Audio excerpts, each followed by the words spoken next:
More than 200 military veterans ran for seats in the House and Senate in this year's midterm election. Among them were a number of first time candidates and women. The record number of veterans who ran is notable because representation of military veterans in Congress has fallen significantly in the last 3 decades.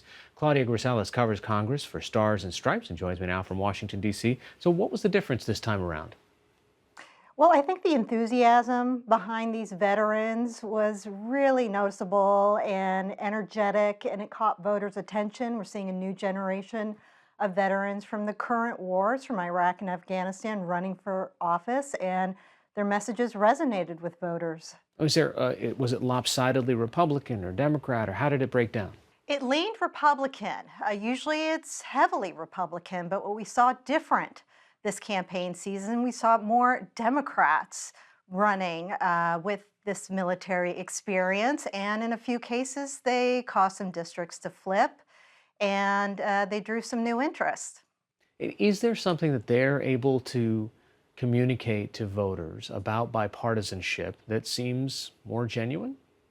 I think voters do see a message of bipartisanship. I think they look at former Hill leaders like the late Senator John McCain, and they see that bipartisanship is something that they can bring to the Hill, something they believe that can break down that kind of political toxicity that we're seeing these days. Because it didn't really matter in the Army. What only the rank mattered, not necessarily what party you might have voted inside the polls.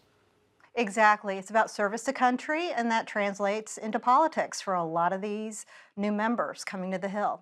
And there was also a super PAC involved this time around, just stressing the bipartisanship. Tell us a little bit about that. So a new group was elevated this past year. They just launched in late 2017, and they drew a lot of attention. It's a cross-partisan group, if you will, meaning they endorsed candidates who were running for the Democratic Party, the Republican Party, or even as independents or liberals, and they've drawn a good amount of attention. For example, the founder of Amazon, Jeff Bezos, and his wife made their most significant political donation to date, $10 million, to With Honor. So they're drawing a lot of interest. Did it have a relative success in getting the candidates that it endorsed in?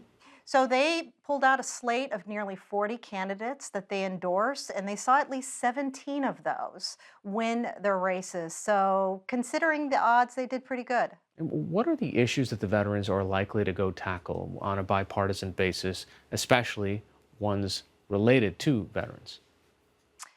Well, one concern are the increasing demands being put upon the military from presence in Yemen and the ongoing wars in Iraq and Afghanistan to decisions on who can and can't enlist, and even questions about whether there should be a military parade or the amount of troops are being deployed to the border. I could see a lot of veterans getting involved in issues like this and perhaps looking at potentially more oversight of these demands. All right, Claudia Grisales for Stars and Stripes. Thanks so much. Thank you.